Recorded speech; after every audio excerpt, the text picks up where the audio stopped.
mulai berkedip. Mulut jenazah wanita itu perlahan terbuka.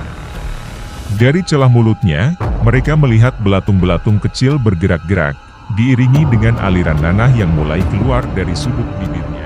Assalamualaikum sobat, kembali lagi nih di channel Misteri Malam. Kali ini saya akan menceritakan azab jenazah wanita malam yang diceritakan Pak Sardi. Jangan lupa like and subscribe. Terima kasih, semoga yang like and subscribe masuk surga, amin. Sore itu, Pak Sardi sedang menikmati secangkir kopi di teras rumahnya yang sederhana. Sementara ia memandangi halaman depan rumahnya yang ditumbuhi beberapa pohon rambutan. Suasana tenang dan damai menyelimuti lingkungan sekitarnya. Tiba-tiba, keheningan itu terpecah oleh dering telepon dari dalam rumah. Pak Sardi beranjak dari kursinya dengan sedikit enggan, meninggalkan cangkir kopinya yang masih mengepul. Ia mengangkat telepon tersebut. Halo. Dengan Pak Sardi, terdengar suara seorang wanita di seberang sana. Ya, benar. Ini siapa ya? Tanya Pak Sardi. Saya dari Rumah Sakit Sejahtera, Pak. Kami membutuhkan bantuan Bapak untuk memandikan jenazah yang baru saja masuk ke rumah sakit kami. Apakah Bapak bersedia datang sekarang? Pak Sardi terdiam sejenak.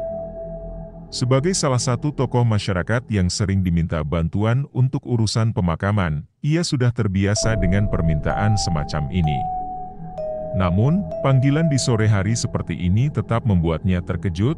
Baik, saya akan segera ke sana, jawab Pak Sardi dengan nada tenang.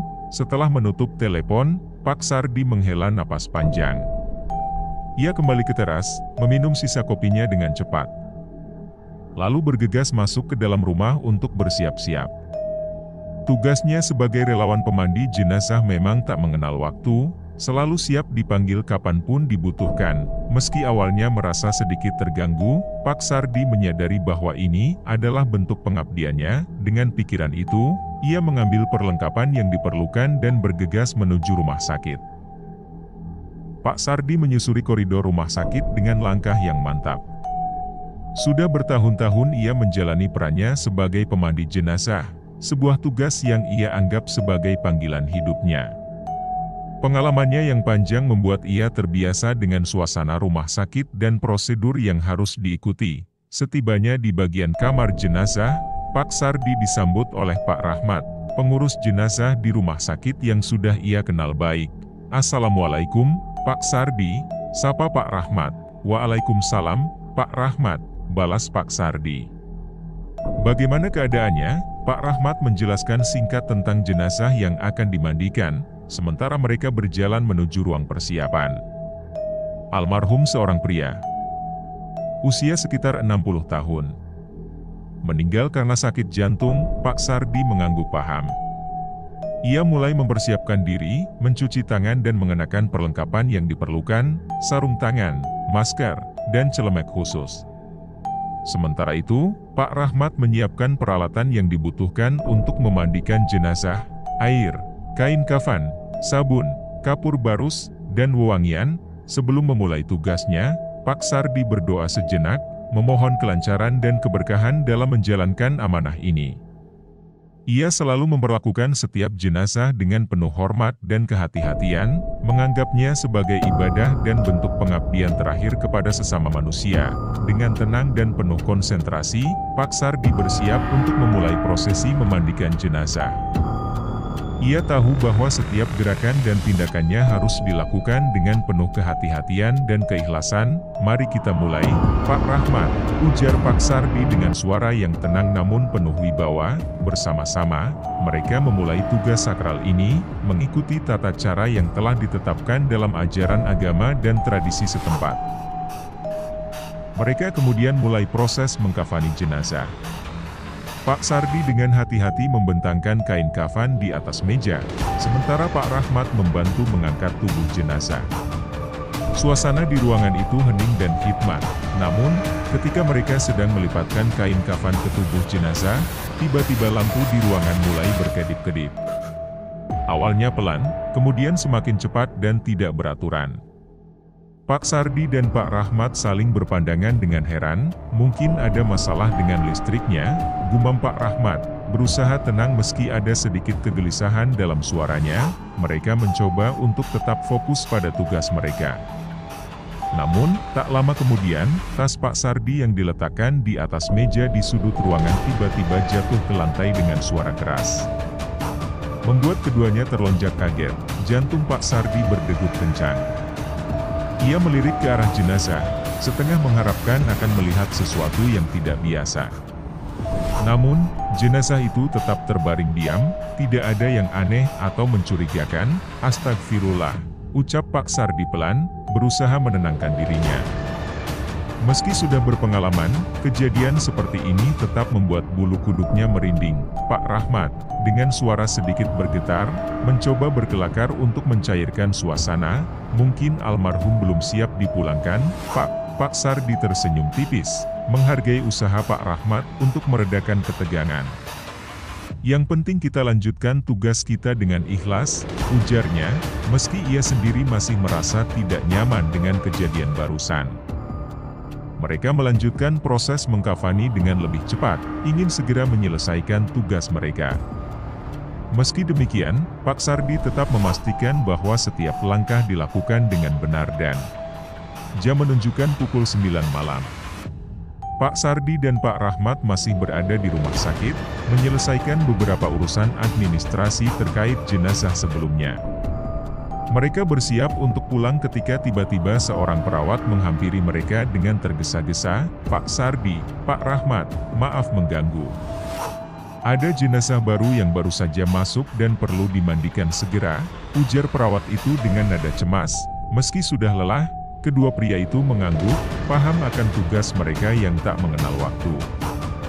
Mereka mengikuti perawat menuju ruang jenazah yang lain. Setibanya di ruangan, perawat membuka tirai yang menutupi jenazah tersebut. Seketika, Pak Sardi dan Pak Rahmat terkesiap, mata mereka melebar karena terkejut. Di hadapan mereka, terbaring jenazah seorang wanita. Namun, yang membuat mereka sangat kaget adalah kondisi jenazah tersebut. Wanita itu terlihat sudah meninggal sekitar 4 hari yang lalu, dengan tanda-tanda pembusukan yang jelas terlihat di beberapa bagian tubuhnya. Pak Sardi dan Pak Rahmat saling berpandangan dengan ekspresi terkejut dan sedikit ngeri. Aroma tidak sedap mulai tercium di ruangan itu. Astaga, gumam Pak Rahmat, kenapa jenazah dalam kondisi seperti ini baru dibawa ke rumah sakit sekarang? Pak Sardi berusaha tetap profesional meski jelas terlihat kekhawatiran di wajahnya, memeriksa catatan identitas jenazah. Di sini tertulis wanita ini berusia sekitar 30 tahun. Penyebab kematian, overdosis obat-obatan terlarang. Keduanya terdiam sejenak, mencoba mencerna situasi ini. Memandikan jenazah yang sudah beberapa hari meninggal bukanlah tugas yang mudah. Apalagi dengan kondisi pembusukan yang sudah terjadi, kita harus lebih berhati-hati dalam menangani jenazah ini, ujar Pak Sardi dengan nada serius. Pakai sarung tangan ganda dan masker yang lebih tebal. Kita juga perlu cairan pembersih khusus. Pak Rahmat mengangguk setuju, mulai mempersiapkan peralatan yang dibutuhkan dengan lebih teliti. Meski sudah berpengalaman, situasi seperti ini tetap membuat mereka merasa tidak nyaman. Suasana di ruangan itu menjadi semakin mencekam. Kombinasi antara kondisi jenazah yang mengerikan, fakta bahwa ia meninggal karena overdosis, dan waktu malam yang sudah larut membuat atmosfer terasa berat dan menegangkan. Dengan helaan napas panjang, Pak Sardi dan Pak Rahmat mulai mempersiapkan diri untuk tugas berat yang ada di hadapan mereka. Malam ini akan menjadi malam yang panjang dan menantang bagi keduanya. Saat Pak Sardi dan Pak Rahmat bersiap memulai tugas mereka, tiba-tiba lampu di ruangan mulai berkedip-kedip dengan cepat, menciptakan bayangan-bayangan mengerikan di dinding. Dalam cahaya yang berkedip itu, mereka melihat sesuatu yang membuat mereka terkesiap ngeri. Mulut jenazah wanita itu perlahan terbuka. Dari celah mulutnya, mereka melihat belatung-belatung kecil bergerak-gerak, diiringi dengan aliran nanah yang mulai keluar dari sudut bibirnya. Pak Rahmat mundur selangkah, wajahnya pucat pasi. Ya Allah, Apa ini? Belum hilang keterkejutan mereka, mata keduanya tertuju pada bagian bawah tubuh jenazah. Mereka melihat belatung juga keluar dari area kemaluan jenazah tersebut. Yang lebih mengejutkan lagi, darah segar mulai mengalir dari area yang sama, sesuatu yang seharusnya tidak mungkin terjadi pada jenazah yang sudah beberapa hari meninggal. Pak Sardi, dengan suara bergetar, berusaha menenangkan rekannya dan dirinya sendiri. Kita harus tetap tenang dan profesional. Ini pasti ada penjelasannya, namun, suasana mencekam di ruangan itu membuat mereka sulit berpikir jernih. Fenomena aneh yang terjadi pada jenazah ini benar-benar di luar nalar dan pengalaman mereka selama bertahun-tahun menangani jenazah. Sementara Pak Sardi dan Pak Rahmat masih terpaku menyaksikan kondisi mengerikan jenazah di hadapan mereka, suara derit pelan terdengar dari pojok ruangan. Mereka menoleh ke arah suara itu dan melihat keran air di wastafel pojok ruangan bergerak sendiri. Keran itu seolah-olah diputar oleh tangan tak kasat mata, terbuka perlahan lalu tertutup lagi. Gerakan ini berulang beberapa kali, buka, tutup, menciptakan suara gemericik air yang terputus-putus di keheningan ruangan. Pak Rahmat, dengan suara gemetar, berbisik, "Pak Sardi, keran itu." Pak Sardi berusaha tetap tenang meski keringat dingin mulai membasahi dahinya, menjawab pelan, "Saya lihat, Pak. Mungkin ada masalah dengan pipa airnya."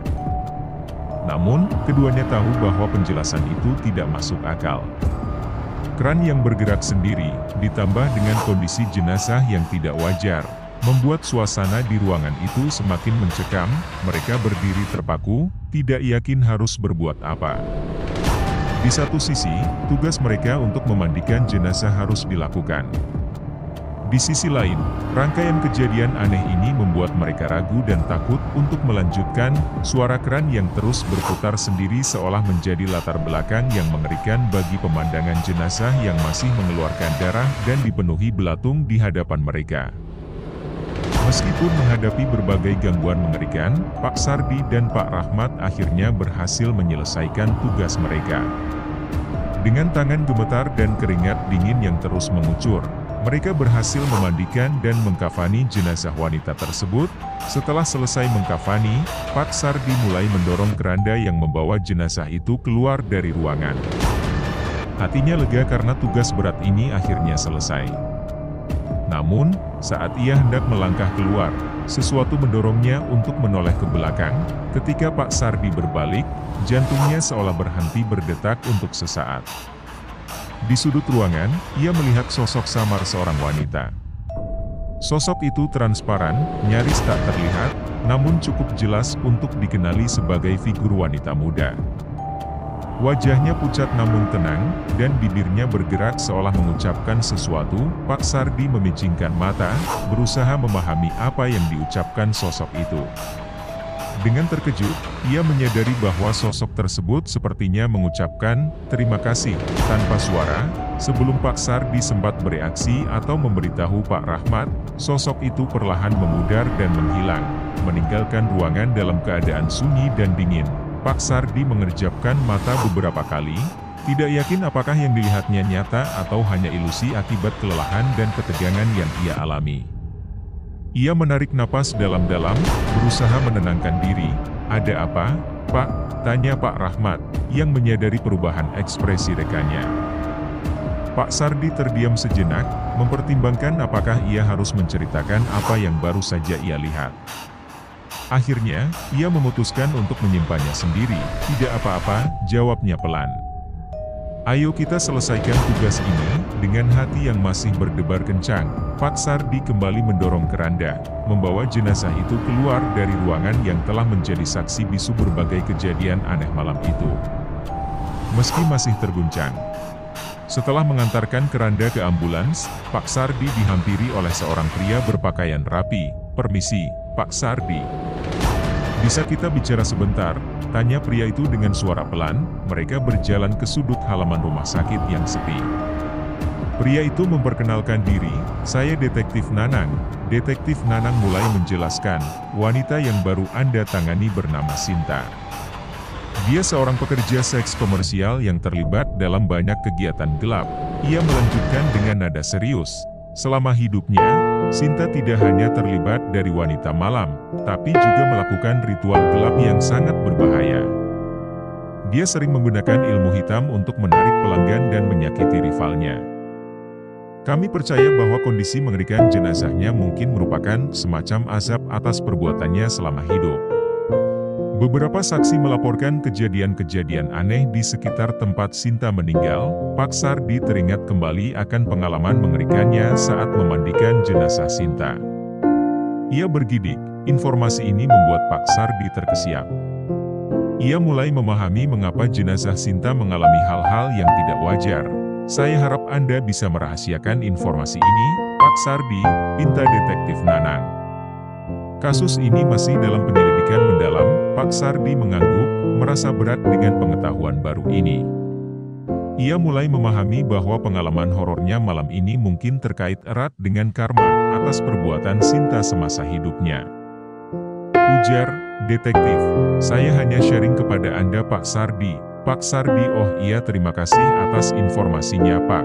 Cerita tamat, semua nama di dalam cerita sudah disamarkan. Semoga adanya cerita ini menjadi pelajaran untuk selalu berbuat baik.